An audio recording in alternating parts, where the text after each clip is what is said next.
No, we go through our lives totally caught up in them. Our jobs, our relationships, our plans. We laugh, we love, we struggle. But how often do we actually stop and ask, what is all of this really? Today, we're going to go on a journey to see through our most basic, fundamental assumption, the self. What if I told you that your mind is running a kind of hidden operating system, an OS that quietly dictates everything, how you see the world, how you react, even why you suffer, and you don't even know it's there? It's like this invisible code running your entire life in the background. And this whole operating system, it's built on just a few fundamental but, as we're about to see, totally mistaken assumptions. It assumes there's a solid me at the center of everything. It assumes that I am the one pulling the strings, causing things to happen, that the past and future, oh yeah, they're real places you can visit, and that the world you see is separate from you, just out there. But what if all of that is just an illusion? Okay, our first stop on this journey is the biggest illusion of them all. This idea that there's a solid, separate I that's having all of your experiences. Let's actually try a little experiment, right here, right now. Think about a time you felt angry. When that feeling of anger shows up, can you actually find the I who is angry? Go on, look inside your own direct experience. Is there someone being angry? Or is there just the experience of anger itself?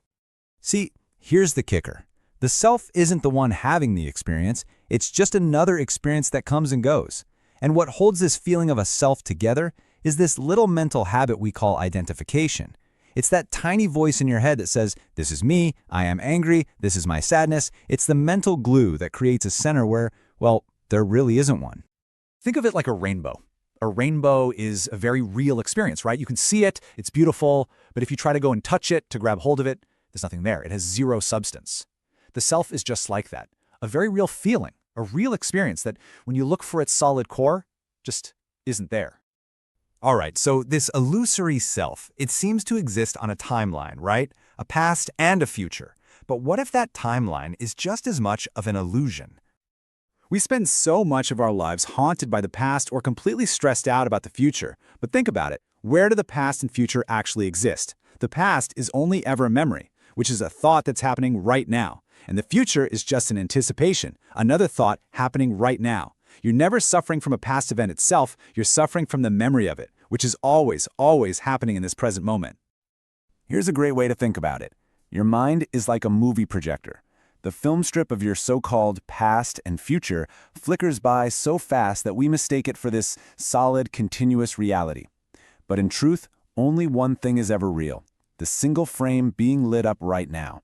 This very moment. That's it. Okay, get ready because this next idea can feel pretty radical, but stick with me because it's also incredibly freeing. We're taught our whole lives to be in control, to be the cause of our own success. But the deeper truth is, you're not the cause, you're the effect. Every single thought you have, every action you take, is the result of countless conditions all coming together in this one moment. Your genetics, your childhood, the weather, what you ate for breakfast. It's an infinite web. You're not the puppeteer pulling the strings. You are the dance itself, a movement that's a product of the entire universe. And seeing this doesn't make you powerless. It actually frees you from the crushing burden of having to control everything all the time. So, if these are all just illusions, how in the world do we actually start to see through them? Well, the path really involves two key things working together: mindfulness and wisdom. Mindfulness, it teaches us to watch what's happening without judging it. It asks, what is arising right now? But that's only half of the story. Wisdom is what dives deeper. It asks, why and how does this happen? So mindfulness observes the surface of the lake, but wisdom is what actually dives in to explore its depths. You need both. See, mindfulness by itself can become a little passive, but as one teacher put it so perfectly, when you start to bring in the investigation of wisdom, that's when real transformation happens. For him, the second half of his practice changed absolutely everything. So here's how this works in a practical, real-world way. There's a difference between the outside world of just happenings and the inside world of our experience. For example, your foot touches a cold floor, that's the happening. But the feeling of coldness, that's an experience arising inside you. Seeing this difference creates a gap, a little space, a sacred pause. And right there, in that pause, is where you find freedom from just reacting automatically to everything. So, what's the whole point of this? Seeing through all these illusions isn't about becoming some detached, cold person. It's the exact opposite. It's about participating in life more fully, more consciously, and weaving this new understanding into the very fabric of how you live. Okay, let's bring it all home now. We've learned that when you really truly look for the one who's having the experience, you can't find them.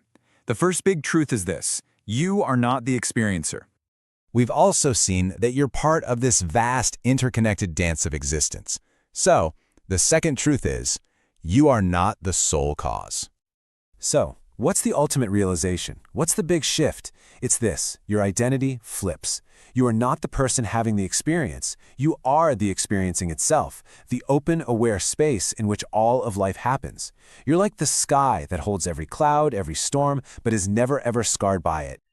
And that leads us to one final, powerful question to just sit with. If, just for a moment, you could let go of every single label you've ever attached to yourself, mine, me, I, what would be left? What would remain?